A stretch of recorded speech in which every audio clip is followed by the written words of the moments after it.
Good morning बच्चों। हमारा आज का टॉपिक है लघु बीजाणु जनन। तो हम ये देखते हैं कि इसी पुष्प में लघु बीजाणु जनन कैसे होता है।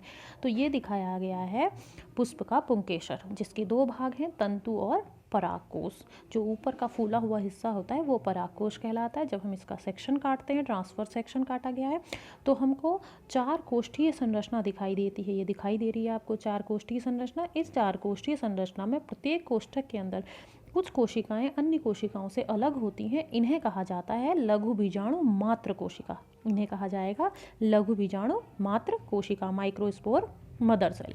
ये लघु बीजाणु मात्र कोशिका अर्धसूत्री विभाजन में जाती है और 4 लघु बीजाणुओं का माइक्रोस्पोर्स का निर्माण करती है। ये द्विगुणित संरचना होगी और यहाँ आकर ये अगुणित हो जाएगी। ये 4 जो आपके लघु बीजाणु बने हैं, माइक्रोस्पोर बने हुए हैं, ये अलग हो जाते हैं और पृथक होकर ये बनाते हैं पराग कण। तो हम परागकण की संरचना भी देखते हैं। बाह्य परत इसकी एक्साइन जो खुरदुरी होती है, इसी में एक आपका इसके अंदर होती है इंटाइन। तो परागकण की संरचना आपको दिखाई दे रही है, दोहरी परतों से घिरा हुआ है, एक्साइन और इंटाइन। तो ये था आपका कंप्लीट माइक्रोस्पोरोजेनेसिस, लघु बीजाणु जनन। अब आती है गुरु बीजाणु जनन की बात। तो देखें हम इसमें गुरु बीजाणु जनन को भी समझने की कोशिश करते हैं। तो कैसे समझेंगे? ये एक पुष्प दिखाया गया है। ये जो दिखाए हैं ये तो थे पुंकेसर, जिससे लघु बीजाणु जनन होगा, और ये बीच वाला हिस्सा है स्त्रीकेसर, जो जाएगा गुरु बीजाणु जनन में। स्त्रीकेसर के 3 भाग होते हैं, वर्तिकाग्र, वर्तिका और अंडाशय। अंडाशय के अंदर होता है बीजांड। तो बीजांड की जो कोशिकाएं होती हैं, जैसे लघु बीजाणु जनन में हो रहा था, कुछ कोशिकाएं विशेष रूप से प्रतिभाग कर रही थी, उनको हमने लघु बीजाणु मात्र कोशिका कहा था। यहाँ हम कहेंगे गुरु बीजाणु मात्र कोशिका। ठीक वैसे ही ये भी अर्धसूत्रण में जाएंगी और 4 पुत्री कोशिकाओं का निर्माण करेंगी, जैसे लघु बीजाणु जनन में हो रहा था। वहाँ पर चारों के चारों सक्रिय हो रहे थे, 4 परागकण बन रहे थे, लेकिन यहाँ पर 3 नष्ट हो जाते हैं और एक ही सक्रिय रहता है। इसे कहा जाएगा सक्रिय गुरु बीजाणु। ये सक्रिय गुरु बीजाणु फिर सूत्री विभाजन में जाएगा। देखिए माइटोसिस लिखा हुआ है, सूत्री विभाजन में जाएगा। सूत्री विभाजन से 1 से 2, 2 से 4, 4 से 8। तो यहाँ पर हम देख रहे हैं कितने सूत्री विभाजन हो रहे हैं, 1, 2, 3। 3 सूत्री विभाजन के बाद 8 पुत्री कोशिका बनेंगी।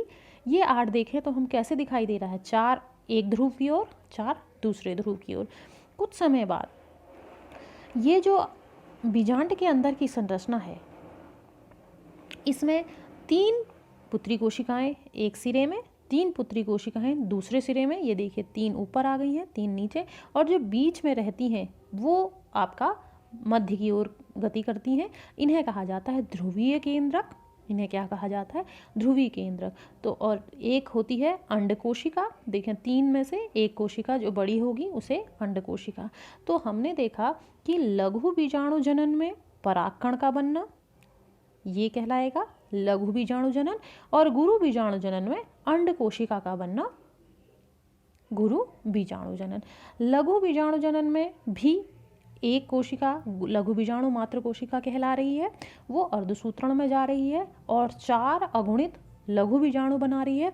और गुरु बीजाणु जनन में गुरु बीजाणु मात्र कोशिका अर्धसूत्रण में जा रही है, 4 गुरु बीजाणु तो बना रही है, लेकिन उसमें से 3 नष्ट हो जा रहे हैं और एक ही सक्रिय हो रहा है। यहाँ पर फिर 3 सूत्री विभाजन हो रहे हैं और फिर हमको मिल रही है 8 केंद्रकीय संरचना। कैसी मिल रही है? 8 केंद्र की संरचना। अब हमें लघु बीजाणु जनन और गुरु बीजाणु जनन में अंतर समझना है, तो हम यहाँ पर देखते हैं कैसे होता है। देखें, लघु बीजाणु जनन परागकोश में होता है, हमने देख लिया, और गुरु बीजाणु जनन बीजांड में होता है। लघु बीजाणु जनन में अनेक लघु बीजाणु मात्र कोशिकाएं होती हैं और अर्धसूत्री विभाजन होकर अनेक लघु बीजाणु बनते हैं। हमने कहा था कोई भी निष्क्रिय नहीं होगा। यहाँ पर क्या हो रहा है, केवल एक गुरु बीजाणु मात्र कोशिका होती है और अर्धसूत्री विभाजन से 4 गुरु बीजाणु बनते हैं। यहाँ पर एक चतुष्टक से चारों लघु बीजाणु क्रियाशील होंगे और 4 में से केवल एक क्रियाशील होता है। तो इस तरह से आपने लघु बीजाणु जनन, गुरु बीजाणु जनन को समझा है। धन्यवाद।